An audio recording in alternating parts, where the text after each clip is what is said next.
Hello बेटा, last video में हमने कुछ प्रूविंग की प्रॉपर्टीज सीखी थी। आज मैं सीधा आपको एक्सरसाइज 7 कराने जा रहा हूँ। एक्सरसाइज 7, 8, 9, 10 एरोमा के असाइनमेंट से हमारे पास ये क्वेश्चन हैं। सबसे पहले मैं आपको करा रहा हूँ फिफ्थ क्वेश्चन 1 में लास्ट वीडियो में करा दिया था। क्वेश्चन 5 कहता है इसकी आपको वैल्यू निकालनी है। इनफैक्ट ये सब प्रूविंग के क्वेश्चन होते हैं, आपको इसकी वैल्यू एक्स वाई प्रूव करनी है। हमारे पास क्वेश्चन में या तो 3 1 होने चाहिए या 3 1 हम बनाएंगे। अच्छी बात यह है कि इसमें 3 1 है, तो आप इसमें क्या कर सकते हैं। आप सबसे पहले आप 1 और 1 है तो आप अगर C2 में से C1 घटाएंगे, C2 में से C1 घटाएंगे तो ध्यान से देखिएगा 1 में से 1 गया 0, 1 प्लस x में से गया x, ये आपके पास आ गया। सही है, तो ये काम आपके पास यहां तक आ गया है। एक काम आप और कर सकते हैं, आप एक साथ 2 ऑपरेशन लगा सकते हैं। C3 में आप C1 लगा सकते हैं इसी ऑपरेशन के साथ। आप पहले C2 में से C1 घटाइए, फिर आप C3 में से भी C1 घटा दीजिए। तो 1 में से 1 गया 0, 1 में से 1 गया 0, 1 प्लस y से गया y, और ध्यान क्लियर। मुझे नहीं लगता कोई दिक्कत होगी। एक बात का ध्यान रखिए, जब आप एक साथ 2 ऑपरेशन लगाएं तो दोनों में C1 ही घटना चाहिए या दोनों में C2 घटना चाहिए। आप दूसरे ऑपरेशन में C1 को चेंज नहीं कर सकते क्योंकि आप C1 कर रहे हैं। या तो आप एक ऑपरेशन करके लगाइएगा, अगर 2 ऑपरेशन एक साथ लगा रहे हैं तो इस बात का आप लोगों को ध्यान रखना। 2 0 1 में सवाल खत्म। एक्सपेंड करते हैं R1 के साथ, तो 2 0 तो बनी गई, तो केवल 1 के साथ हम लेंगे, ये बचा x0 0y 1 xy minus 0 xy। आपके पास आंसर आ गया। जल्दी से नोट करें आप कि आप लोगों को इसमें करना है।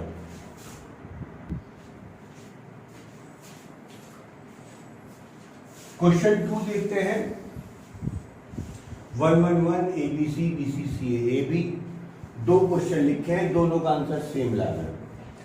जब भी 3 1 है 2 0 बना लीजिएगा रोज को आपस में सब्ट्रैक्ट करके। अब ये आपके ऊपर है कि आप R2 में से R1 घटाएं, R3 में से R1 घटाएं या R3 घटाएं। जनरली हम क्या करते हैं, R1 या इस वाली टर्म को 0 नहीं बनाते, इन दोनों को 0 बनाते हैं या इन दोनों को 0 बनाते हैं। सबसे पहले मैं करूंगा R2 equal to R2 minus R1, तो ध्यान से देखिएगा 1 में से 1 गया 0, B minus A CA minus R3 में से करा R3 माइनस R1, दोनों जगह सेम नंबर घटाया है, 1 में से 1 गया 0, C माइनस A, और पहली टर्म में पहली रो में हमारा कोई चेंज नहीं हुआ, ये बात ध्यान रखें। डिटरमिनेंट में फैक्टराइजेशन बहुत ज्यादा यूज होने वाले हैं हर सवाल के अंदर, और मोस्टली जो होना है वो होना है common by pair and perfect square. 3 9 के जो बेसिक कंसेप्ट है वो आपको बहुत ज्यादा यूज होने वाले हैं। अब आप ध्यान से देखिएगा 2 0 बन गई, एक्सपेंड नहीं करूंगा। अभी मैं अगले रो में क्या करने वाला हूं, आपके factors 1 A B C 0 B minus A, ध्यान से देखिएगा C कॉमन आ गया A minus B, 0 C minus A, B common आ गया A माइनस C। आंसर आना A minus B, B minus C और C माइनस A। तो मैं ध्यान से देखिए क्या करने वाला हूं, यहां है B माइनस A, यहां है A माइनस B। इसको मैं चेंज कर देता हूं आपके लिए।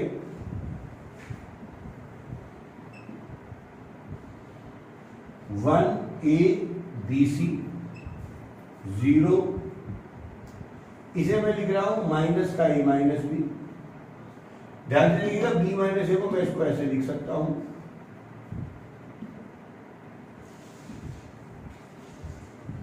इसको मुझे A minus B, B minus C, C minus A चाहिए था, इसे मैं चेंज नहीं कर रहा हूं, यहां मैं इसमें चेंज करूंगा।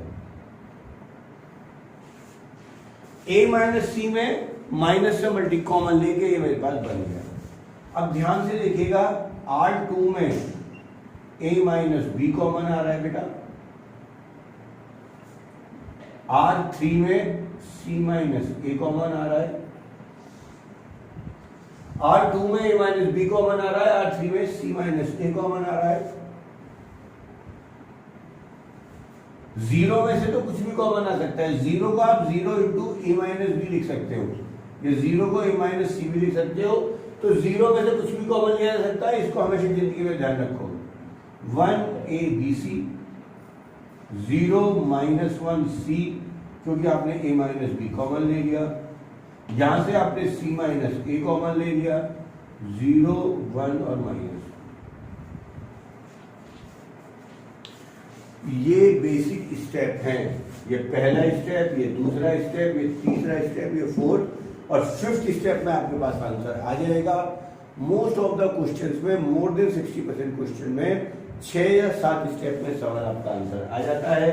अब मैं कर रहा हूं एक्सपेंड विद C1। ध्यान से देखिएगा, मैं एक्सपेंड कर रहा हूं C1 के साथ, क्यों? क्योंकि 2 0 यहां पर है, a minus B C minus A into 1 के साथ आपके पास क्या बचेगा, ये कैंसिल हो जाएगा, -1 C 1 minus B. Finally answer आपके पास आएगा a minus B C minus A, multiply करिए तो b माइनस सी, यही आपके पास आंसर आ रहा है। नोट करिएगा, बहुत बेसिक सवाल है। इस वीडियो में मैं आपको 4 या 5 क्वेश्चन कराऊंगा। ये वीडियो समझ में आपको बहुत अच्छी तरीके से आने चाहिए। नोट करो जरूर।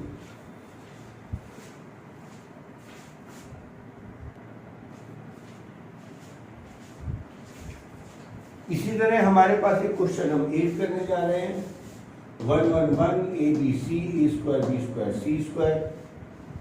यहां 3 1 है, तो या तो आप R3 को घटाइए दोनों बार, या दोनों बार R1 को। लास्ट क्वेश्चन में मैंने R1 घटाया था, इस बार मैं आपको R3 घटा के दिखा रहा हूं। R1 माइनस R3, R2 में से R2 माइनस R3 घटा दिया। ध्यान रखिएगा, अगर आप 2 रो ऑपरेशन लगा रहे हैं तो आप एक साथ लगा सकते हैं। यहां आप C1 प्लस C2 नहीं कर सकते, R1 के साथ C1 का ऑपरेशन आपको अगले में ही लगाना है। 1 में से 1 गया 0, A में से C गया A माइनस सी, ये आपके पास आ गया। ध्यान से देखिएगा, इसके फैक्टर होते हैं A plus C A minus C, B plus C B minus C and so on. यानी ऑपरेशन लगाने के बाद हर सवाल में आपको फैक्टर करने ही करने हैं। ये बात जिंदगी में ध्यान रखिएगा। ध्यान से देखिएगा, A माइनस सी यहां से कॉमन आ गया, B माइनस सी यहां से, A माइनस सी यहां कॉमन है, B माइनस सी यहां कॉमन है, तो 0 1 A plus C, 0 1 B plus C, 1 C C square. सवाल आपके पास ऑलमोस्ट खत्म हो गया है, 2 0 आपके पास मिल गए हैं।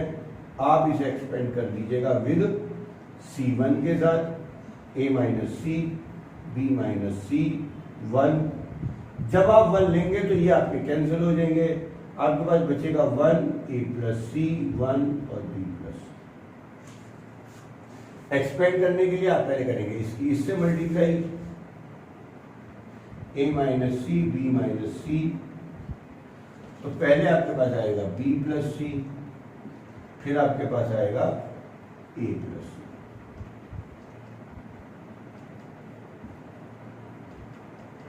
ये आपके पास आ गया B plus C minus A minus C, C से सी कैंसिल हो गया बेटा आपके पास। फाइनल जो मेरे पास आंसर आ रहा है वो आ रहा है A minus C.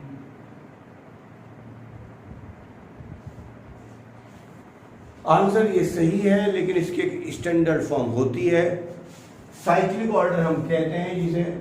A B सी में अगर सवाल है तो ए में से इसका आंसर हमेशा A माइनस बी माइनस सी और C माइनस ए आना चाहिए। यहाँ A माइनस सी है तो मैं यहाँ से माइनस कॉमन ले लेता हूँ, ये हो गया C माइनस ए। B माइनस सी मेरा मिल रहा है, इसमें मुझे कोई चेंज नहीं कर रहा। मुझे चाहिए यहाँ पर है B माइनस ए, मुझे चाहिए A माइनस बी, तो मैं माइनस कॉमन और लूंगा यहाँ से, और वो माइनस कॉमन यहाँ इसे प्लस कर देगा। तो इस क्वेश्चन का आंसर भी A minus B minus C minus A आ गया है। ये एक बेसिक मैंने कंसेप्ट आपको इसके अंदर बताए हैं। इनिशियली मैं जो कुछ वीडियोस दे रहा हूँ उनका पर्पस ये है कि आप ज़्यादा से ज़्यादा इस पार्ट को कवर कर लें, आपको कोई दिक्कत ना आए। सही, तो ये काम तो आप लोगों को करना पड़ेगा। इस पहली एक्सरसाइज के मोस्टली सवाल मैं आपको करा रहा हूँ। आज का जो मैं लास्ट क्वेश्चन करा रहा हूँ वो 9, 10, 11, 12 सारे क्वेश्चन एक से हैं। 9, 10, 11, 12 सारे क्वेश्चन इसमें एक से हैं। इन क्वेश्चन की खास बात क्या है वो मैं आपको पहले बता दूं। इन क्वेश्चन की खास बात होती है कि डायगोनल एलिमेंट हमेशा सेम होते हैं। डायगोनल एलिमेंट हमेशा सेम होते हैं, x+4, x+4, x+4। और जो नॉन डायगोनल एलिमेंट होते हैं बेटा जी, जो हमारे पास नॉन डायगोनल एलिमेंट है आपके पास, वो भी ऑलमोस्ट सेम होते हैं। नॉन डायगोनल एलिमेंट जो होते हैं वो भी हमारे पास सेम होते हैं। फॉर एग्जांपल अगर मैं आपके पास एक क्वेश्चन नंबर 12 और देखूं तो उस क्वेश्चन में डायगोनल एलिमेंट तीनों x हैं और बाकी सब ये a है। तो ध्यान रखिएगा 9, 10, 11, 12 एक बहुत आसान क्वेश्चन है। इन सबके करने का तरीका एक है, जब भी आपके पास ऐसे क्वेश्चन आए जिसमें डायगोनल एलिमेंट सेम हो, इन्हें हम सिमेट्रिक डिटरमिनेंट भी बोलते हैं। ऐसे क्वेश्चन में आप हमेशा R1 = R1 + R2 + R3 लगा दीजिएगा, या C1 = C1 + C2 + C3, जो भी आप लगाना चाहें आप लगा दें, इससे कोई फर्क नहीं पड़ेगा, आंसर सेम आएगा। इन्हें उतारने के बाद एक सवाल में R1 + R2 + R3 से करा रहा हूं, C1 + C2 + C3 से भी करके देखें। The more you enter into the question, the more you get sensible। तो ध्यान से देखिएगा, जब आप R1 + R2 + R3 करेंगे तो यहां आपके पास आ गया 5x + 4,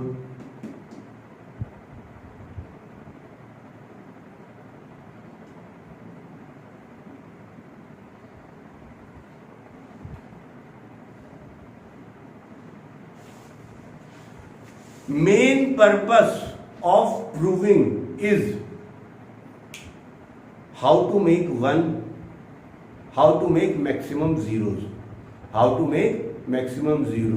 और zeros बनाने का बेस्ट तरीका होता है हमारे पास 1 बन जाए, ये हमारे पास बेस्ट तरीका हमारे पास होता है। क्लियर? तो आज के लिए हम लोग क्या करने वाले हैं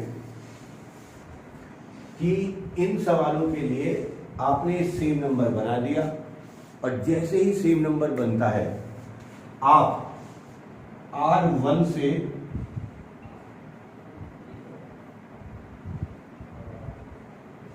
(5x + 4) ले लेंगे कॉमन।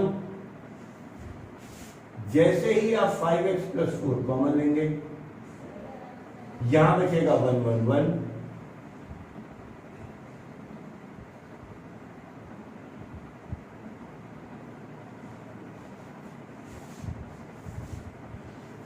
तीन 1 बनते ही काम आपके लिए आसान है। C1 = C1 - C3, C2 = C2 - C3। C1 में C3 घटाइएगा तो 0, 0, 2x में से घटाएंगे x -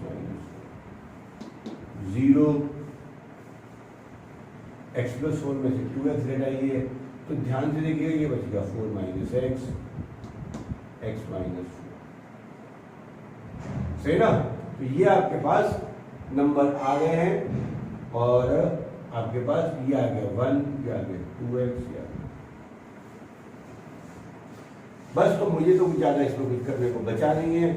ध्यान से देखिएगा सवाल, यहां आपके पास एक्सपेंड कर देंगे हम विद R1 के साथ आप एक्सपेंड करेंगे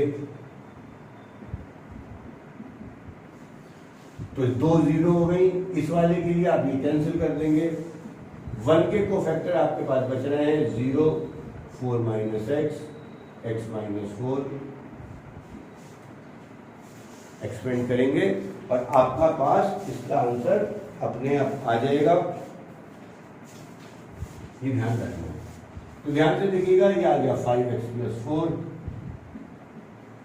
इसकी मल्टीप्लाई हुई 0 माइनस इसकी इससे करेंगे 4 - x, x - 4 - x - 4। तो फाइनली जो आपके पास आंसर आ रहा है बेटा जी, इस माइनस क्या इससे मल्टीप्लाई कर दीजिएगा, तो ये हो जाएगा x - 4 x - 4।